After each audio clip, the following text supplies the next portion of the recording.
Si estuviéramos, vean cómo es la Biblia, para que vean cómo es tan claro. Imagina que estamos leyendo el libro de Narnia, ¿no? Y yo soy el maestro del libro de Narnia. Y yo voy a explicar dentro de lo que yo leí del libro de la Narnia, para mí lo más importante, ¿no? Son un grupo de personas y yo empiezo a darles a ellos el libro de Narnia en base a una idea mía personal, ¿no?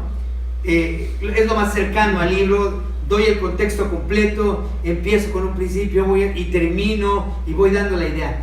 Probablemente ustedes se llevan algunas partes importantes, ¿no?, de la vida de Narnia. Dicen, con esto yo voy a abrir una iglesia Narnia. ¿Estamos de acuerdo, no? Entonces, las otras personas se llevan unos pedazos nada más. ¿Sí me explico? Y ellas enseñan de esos pedazos otros pedazos más importantes. Hasta que llega un momento en que ya ese libro de Narnia ya no tiene ni idea, ya no hay un principio ni un fin, ya no tiene ni forma, ya solamente son pedazos de hojas, de renglones, de ideas, pero no es un contexto completo. Es lo que está pasando en la iglesia. Se fue perdiendo la esencia de todo el panorama de la Biblia, de todo el libro de la Biblia, desde Génesis hasta Apocalipsis. Se perdieron los principios, los preceptos, y eso ha llevado a ser sistemas, y eso ha llevado a ser formas, ha llevado a hacer que la iglesia sea una empresa, manejada como una empresa, y eso ha llevado a que se olvide esto, que es lo más importante. Es bien importante que lo veamos. ¿Por qué? Porque el libro de Romanos, vamos a empezar el libro de Romanos, vamos a tardarnos de 6 a 8 meses en el libro de Romanos, que está padrísimo. El libro de Romanos es un libro tan especial y tan espectacular que ha cambiado a personas claves en la historia del Evangelio.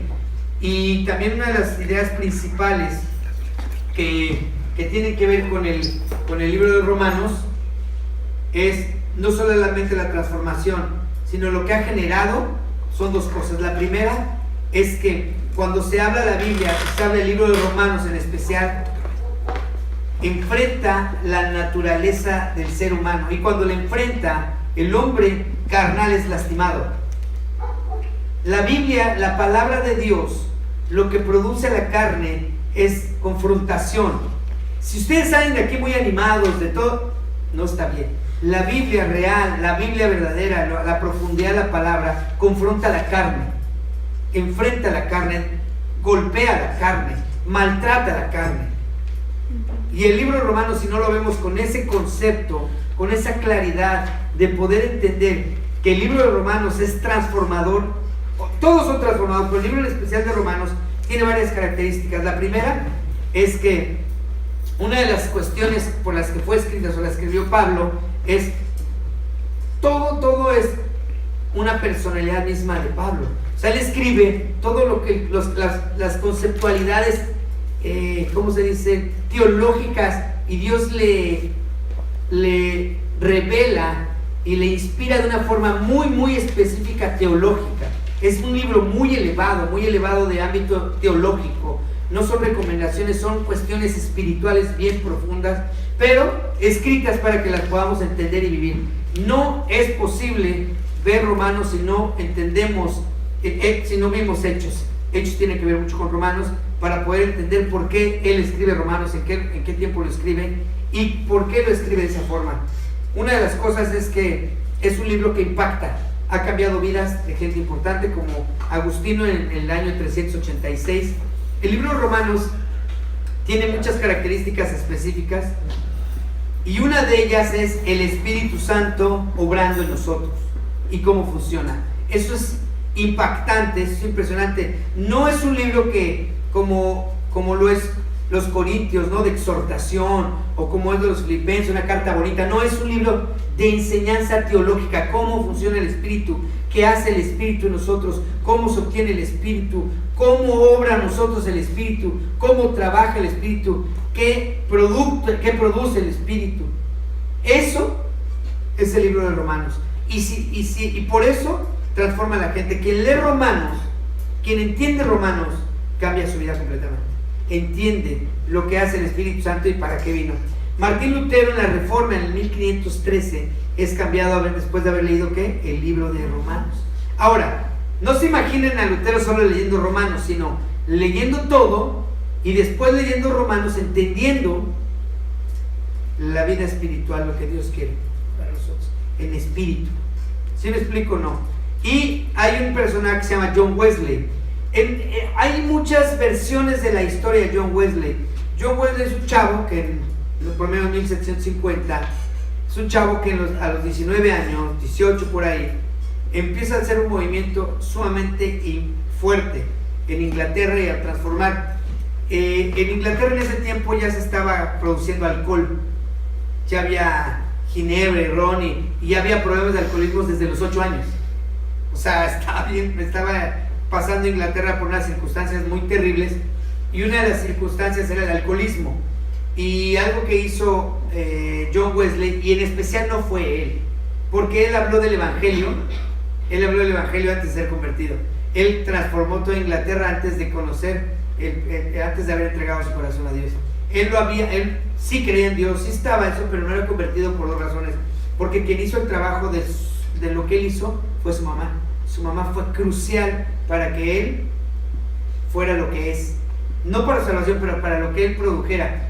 Yo les voy a decir rapidísimo. En aquel tiempo en Inglaterra, en 1750, por ahí escribían historias de comunidades que paraban de 5,000 personas, iban al cerro y escuchaban a un chavo, escuchaban a un grupo de chavos. Era un grupo de chavos que tenía John Wesley, un grupo de chavos que estudiaban la Biblia de un promedio entre 17 y 19 años. Entonces, cuando yo me entero que se paraba toda una comunidad completa para sentarse a la colina a escuchar a un muchacho de 19 años hablar del Evangelio, pues a mí me impresiona. O sea, digo, ¿cómo?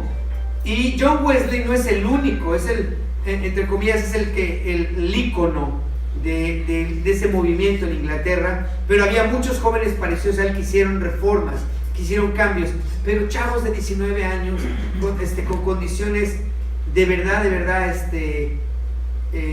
transformadoras, si crees. John Wesley no estaba convertido, él se convierte en un viaje de Inglaterra aquí a, ¿cómo se podría? América, exactamente, muy bien, a América. Se convierte, un pastor se acerca y le pregunta sobre los procesos de salvación, sobre los de Romanos. Leen Romanos, cuando leen Romanos se convierte a Dios. Es un cuate que allá había hecho algo. Por eso cuando de repente la gente me pregunta que, oye, pero es que las iglesias de 1,000 y de tantas y 10,000 personas no garantiza la espiritualidad del que está al frente, ¿eh? O sea, no, porque al final John Wesley es un ejemplo de que fue preparado para poder transformar completamente un país con un grupo de chavos que eran intensos sin haber sido salvos, solamente haber creído en el Evangelio que su mamá le había presentado y que lo había preparado. Su mamá era tremendamente conocedora del Evangelio y lo preparó muy fuerte. John Wesley es un armeniano fuerte que habla de libre albedrío como un concepto prioritario. Yo creo que él tiene su prioridad en conocer y en creer esto del libre albedrío. Personalmente yo no enseño libre albedrío porque el libre albedrío en la historia bíblica nos ha llevado a tomar las decisiones incorrectas. ¿Estamos de acuerdo?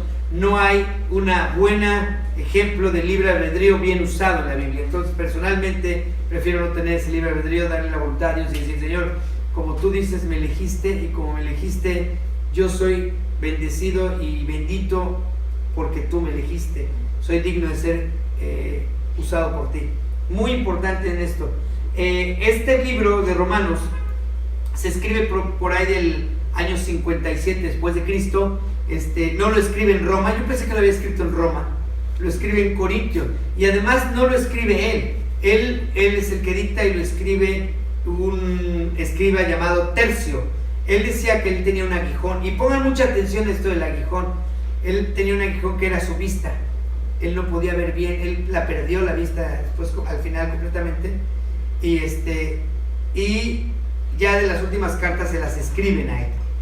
Entonces es bien interesante que ustedes en su corazón empiecen a aprender y a entender que no precisamente nosotros vamos a ser los que vamos a estar al frente, o lo vamos a escribir, o vamos a tener esa oportunidad de ser los que planteemos las cosas, sino vamos a ser usados para poder que a lo mejor otro sea. ¿Sí me explico? Escribió otro a través de la inspiración de Pablo, obviamente, él iba dictando, pero no lo detuvo la vista. O sea, uno hubiera dicho, no, pues ya no puedo escribir, no veo nada. Dios le pone la oportunidad de que haya alguien que lo escriba, y está dividido por medio en 5 partes. Vamos, esta es la introducción. Es bien importante que la entendamos porque en el versículo 1 nos vamos a tardar algo de tiempo.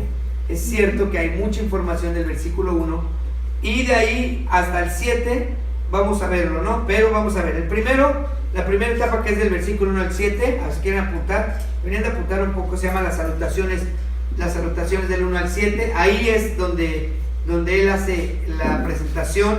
Es bien importante porque nos vamos a tardar unos 3 domingos o 4 en esta parte. Es necesario entendamos toda la profundidad que nos está enseñando Pablo en todas estas palabras. La segunda es la necesidad de justicia divina. La necesidad de la justicia divina. Eso lo vemos del versículo 1:8 al 3:20. Otra vez, la necesidad de la justicia divina. ¿Dónde queda el libre albedrío? Es justicia divina. Yo no estoy en contra de lo que dice John Wesley y los armenianos, estoy en contra de eso, pero lo único que digo es, yo prefiero personalmente no tener libre albedrío. Dios me lo dio y lo dice la Biblia, es más en Efesios, sobre mi libre albedrío que no es ni mío. ¿Estamos de acuerdo o no? Y para eso tenemos que tener claridad en que no existe para poder tener la necesidad de justicia divina. El 3, lo que la justicia divina es.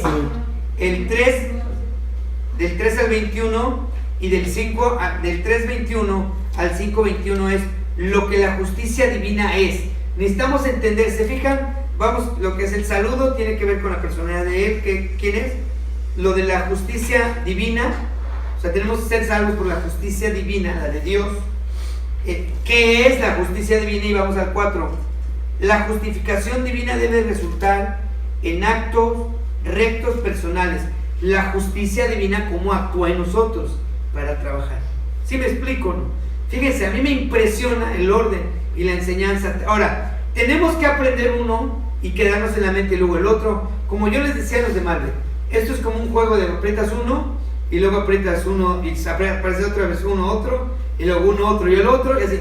No podemos irnos a uno y olvidando el otro, sino no vamos a entender realmente lo que es Romanos, realmente la profundidad de Romanos. Voy a repetir el 4. La justificación divina debe resultar en actos rectos personales. Eso es del 6:1 al 7:25, ¿Debe qué? Debe resultar en actos rectos personales, o sea, debe de verse en nosotros. Santiago dice, muéstrame tu fe por tus obras. Esa es la profundidad de esta pregunta que es Santiago. Del 6:1 al 7:25. Ahora el 5. Los resultados que se pueden observar de la justificación divina. Una es los actos personales, y el otro los resultados. Inclusive, no solamente los resultados personales, hablamos de a dónde vamos a ir. ¿Estamos de acuerdo o no? Ese es del 8:1 al 16:27. Es bien importante lo vayamos aprendiendo. Es un libro que, si Hechos transformó, nos falta un versículo, y cómo nos ha cambiado. Romanos tiene que transformarnos completamente. La vida de Dios y de la iglesia no es un hecho solamente de convivencia. Y la palabra que dice Dios cuando dice, y perseveraban en las doctrinas apóstoles, no solamente es la idea solamente, o lo que yo entiendo, sino la vida del segundo planteamiento que establece lo que hacían la vieja iglesia, que era, y perseveraban en las doctrinas apóstoles, es esto, es entender perfectamente lo que Dios habla en la Biblia. Y entender perfectamente lo que Dios habla en la Biblia tiene que ver con entender perfectamente quién es Dios. Otra vez, no se trata solamente, voy a dar ahora un libro, otro libro, una cosa, otra cosa, sino de lo que se trata es que nosotros vayamos siendo inducidos a aprender lo que nosotros tenemos que ir aprendiendo. Es como un entrenamiento. Yo, si llega alguien nuevo, no le voy a poner preparación física alta, pero al final no somos nuevos. Por eso es bueno que seamos los mismos y estemos interesados en aprender la palabra de Dios. ¿Estamos de acuerdo o no? ¿Ok? Bueno, vamos a nomás vamos a ver un poquito del primer versículo. Y vamos a ver varias palabras ahí que son súper importantes. Vamos a ponernos de pie y vamos, la introducción ahora, vamos a ponernos de pie y vamos a leer todos lo que es Romanos 1. Vamos a leer del 1 al 7, perdón, y solamente vamos a explicar el 1. ¿Todo está bien? ¿Todo está bien ahí, Colis?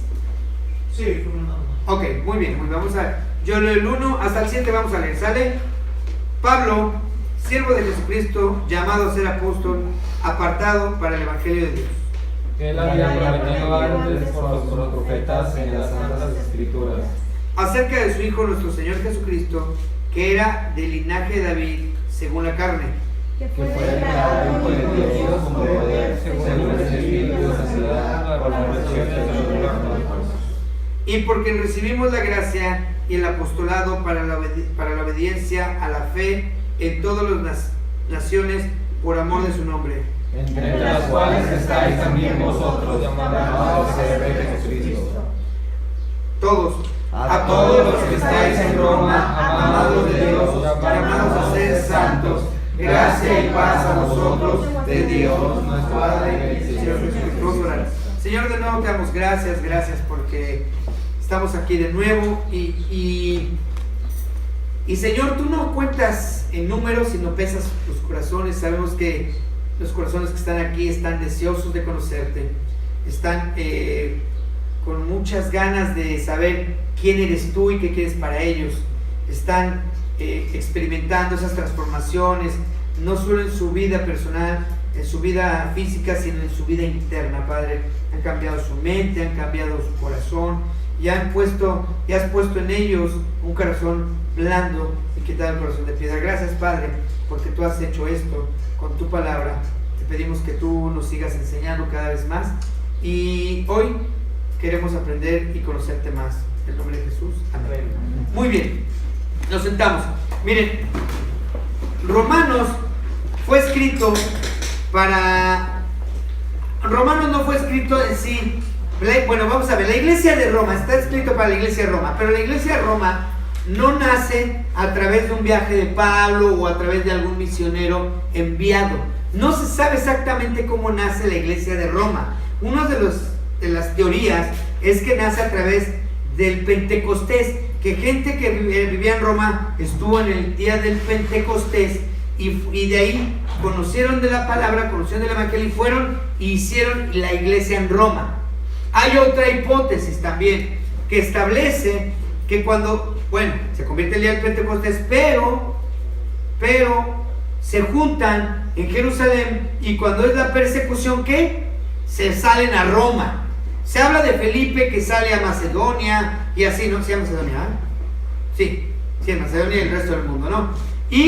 Pero hay gente que va directo hasta Roma. Inclusive cuando Pablo vemos que llega a Roma, ¿qué pasa? Cuando llega a Roma Pablo, ya hay gente ahí. Él le llama a algunos judíos, pero de cualquier forma ya hay gente que le recibe. Cuando Cornelio lo entrega a los centuriones, lo recibe también gente. Y él se da cuenta cómo quieren platicar con él. Voy a ver un poquito de Hechos 28, 26. Llegan y obviamente Dios conoce nuestro corazón y al final uno como persona no siempre, escuchen, no casi siempre, no siempre uno hace lo que Dios le manda. Es normal, porque uno tiene en su corazón cosas, como decía el pastor Cosby, semillas, y algo que seguía haciendo Pablo y que al final decía hoy otra vez es predicarle ¿a quién? A los judíos. De repente llegó a Roma y citó a los judíos, porque son su pueblo, eran sus cuates, los cita y les dice, les platica, les dice algunas cosas, le pregunta algunas cosas y dice, a ver, dice, no sabemos de ti, dice, no sabemos de ti, pero sí de tu secta, la secta de los nazarenos. Pero, vean lo que dice el 26, dice 26, ve a este pueblo y diles. Bueno, vamos a ver un poquito desde el 23. Y habiéndole señalado un día, ya había quedado de acuerdo con los judíos, y habiéndole señalado un día, vinieron a él muchos a la posada. ¿Qué es la posada? Donde él estaba preso. Él tenía preso a un soldado romano. ¿En donde? Acuérdense que los que estudiamos Hechos, desde que salen del barco, desde que salen al principio con el barco, al centurión que se llamaba, ¿cómo? Aquí está, espérame, aquí está, Julio, al centurión llamado Julio, le cae muy bien Pablo y le da gracia a Dios para con el centurión. Cuando él sube al barco, lo tratan muy bien, en especial pasan una cuestión donde naufragan. Pablo es muy importante en esto, y este personaje llamado Julio le queda impresionado. Él hace inclusive la cena del Señor Pablo en el barco, y cuando llega Julio lo entrega personalmente a un centurión para que él no vaya a la cárcel al fondo ahí de las mazmorras, sino va a una casa. ¿Para qué? Porque en una casa sí lo podía visitar. O sea, vean lo que hace Dios con nosotros. Siempre Dios nos tiene en un buen lugar. Él no podía hablar nada más, y él podía haber estado preso al fondo, pero Dios lo puso en un buen lugar. Dios siempre, a los que queremos conocer, a los que queremos hacer lo que Dios quiere, nos pone siempre en un buen lugar. Y lo pone en un buen lugar. Bueno, y entonces lo cita. Y habiéndolo señalado un día, vinieron a él muchos a la posada donde él estaba, a los cuales les declaraba y les testificaba el reino de Dios desde la mañana hasta la tarde, persuadiéndoles acerca de Jesús, tanto por la ley de Moisés como los profetas. Les estaba enseñando. ¿Lo citó a quiénes? A toda la gente, no, a los judíos. Cuando él está hablando un versículo antes, el versículo 23 de Hechos, 28-23 de Hechos, cuando él está platicando con ellos, antes, mucha gente sí cree, otra de los gentiles, ahí va la cosa.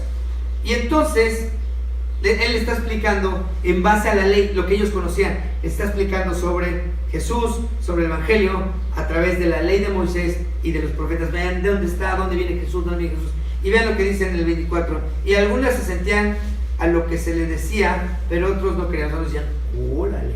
Y otros decían, Nel.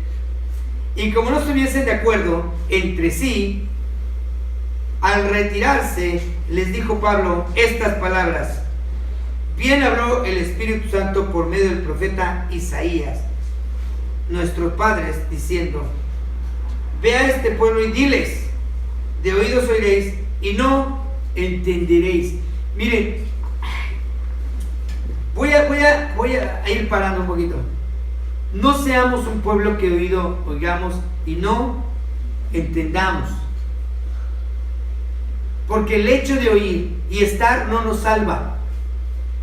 Y el hecho de oír y estar tampoco nos sirve para usarnos. Y lo peor es que mucha de la gente que está siendo usada, entre comillas, o sale a poner iglesias y todo, no entiende tampoco.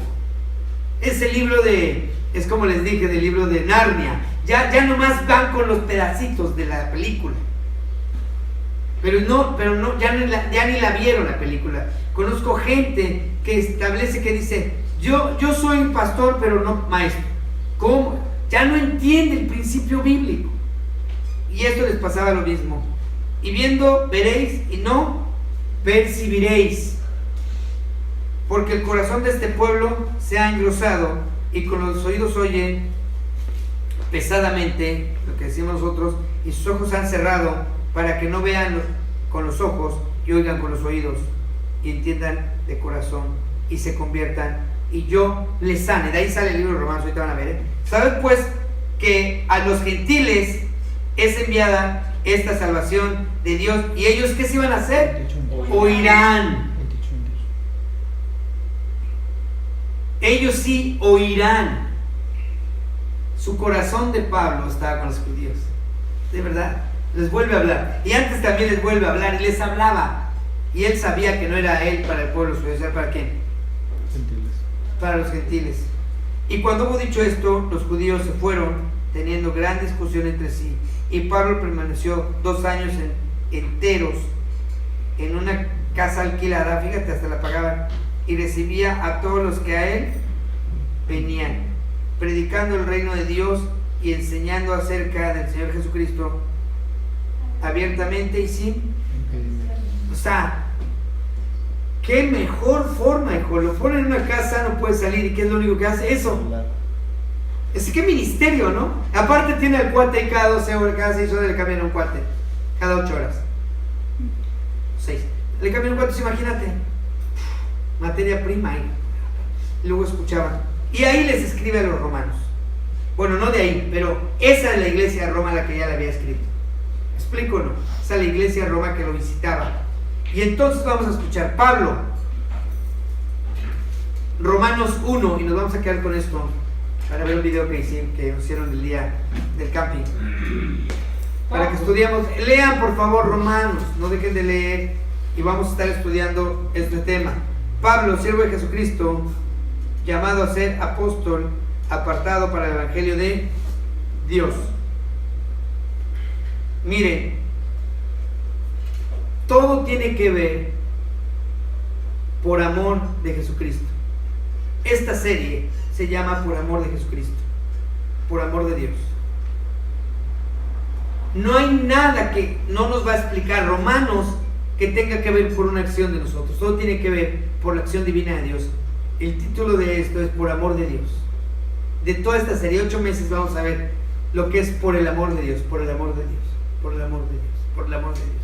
Nada más esto. Y Pablo dice lo mismo. Pablo, ¿siervo de quién? La palabra siervo, rápido, nomás vamos a quedarnos en esa de siervo y ahí vamos a parar. Siervo. ¿Qué es para ustedes siervo? Yo le puse siervo y decía animalito. Animalito del bosque. No, siervo con ese. Esclavo. Una de las problemáticas del concepto de nosotros siervo es, en este tiempo, en este contexto natural es, ¿hay personas en este tiempo que no tienen derechos?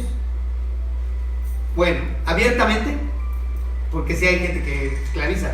Abiertamente todos tenemos ¿qué? Derechos. En aquel tiempo, los esclavos existían, eran parte de una comunidad de esclavos y no tenían ¿qué?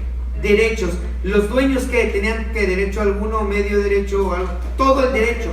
Inclusive los esclavos, ¿qué podían tomar en cuenta? ¿Qué podían hacer? Si uno de los dueños era mandado a la cárcel o algo, ¿qué podía?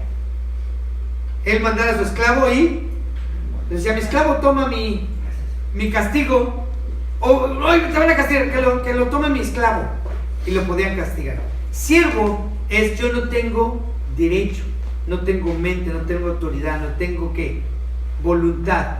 ¿Qué dijo? Vamos a ver Génesis 1, bueno 2, ahorita les digo 2.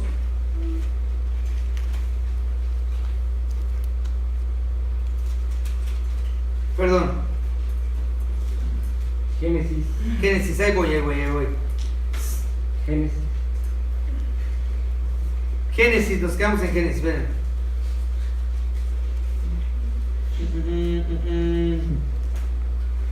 Ahí va.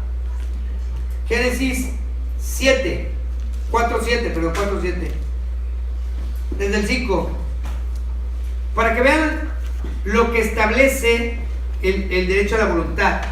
No es un derecho limitado. O sea, bueno, pues sí entrego parte de mi vida, pero esta parte no, vean lo que dice. Voy a empezar con el 5. Era la ofrenda de Caín y Abel, y entonces dice el 5, pero miró con agrado a Caín y a la ofrenda suya, y se ensañó Caín en gran. Ya el 5, ¿eh? ¿Ya? 4:5. ¿Ya? Ya. Pero no miró con agrado a Caín y a la ofrenda suya, y se ensañó Caín en gran manera y decayó su semblante. Entonces Jehová dijo a Caín, ¿por qué te has ensañado y por qué ha decaído tu semblante? Ahora, vean lo que dice aquí: si bien hicieres, no serás enaltecido; si no hicieres bien, el pecado está a la puerta.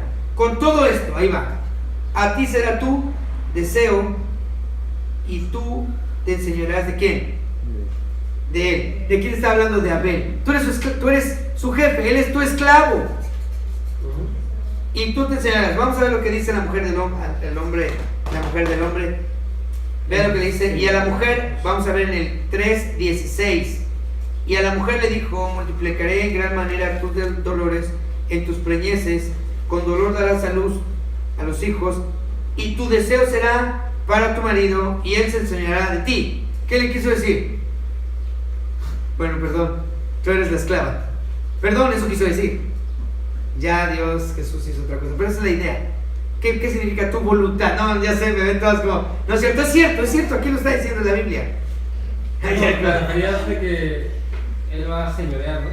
Pero bueno, no, aquí está hablando cuando ya salen. No. Cuando ya salen, ya tiene él y le dice tu deseo. ¿Qué significa deseo? Es lo mismo que aquí nos pide Dios. Siervo, es mi deseo. Ya no tengo deseos, ya no tengo voluntad. ¿De quién pertenece? A Jesucristo. Es lo que le decía a Caín y lo que le dijo también a Eva. A Caín le dijo, a ti será su deseo. O sea, él no tiene voluntad. ¿Por qué te enojas si por sí él es tu esclavo? Y tú te enseñarías de él. Eso significa siervo o esclavo. Me queda la mitad, la siguiente voy a explicar bien lo de las mujeres, porque como que todas se quedaron medias. Bueno, pero así dice la Biblia. Y la otra nada más quería explicar lo que significaba ser esclavo. ¿Su qué? Su deseo, nuestro deseo de ti tiene que ser de Jesús. Y él se debe enseñar de quién? De nosotros. Y nuestra voluntad, ¿de quién le debe pertenecer? A él. Entonces mis ideales personales no solamente deben de tener un sentido carnal. ¿Cómo llegaré con éxito a esto? ¿Cómo obtendré con éxito esta situación? ¿Cómo? No es cómo puedo yo obtener algo para servir a quién. Y a Dios principalmente. ¿Cómo puedo ser usado? Él entendía bien esto. Por eso Pablo fue un ejemplo claro de que entendió perfectamente que es el siervo de Jesucristo. De verdad, él entendió tanto que pudo reprender a Pedro cuando se comportó medio hipocritón ahí, y que le dijo, oye tú, chale hijo, te comportas con los Gálatas, ¿no? Vienes y te comportas de una forma con nosotros, y luego llegan los judíos y ya te comportas muy nice.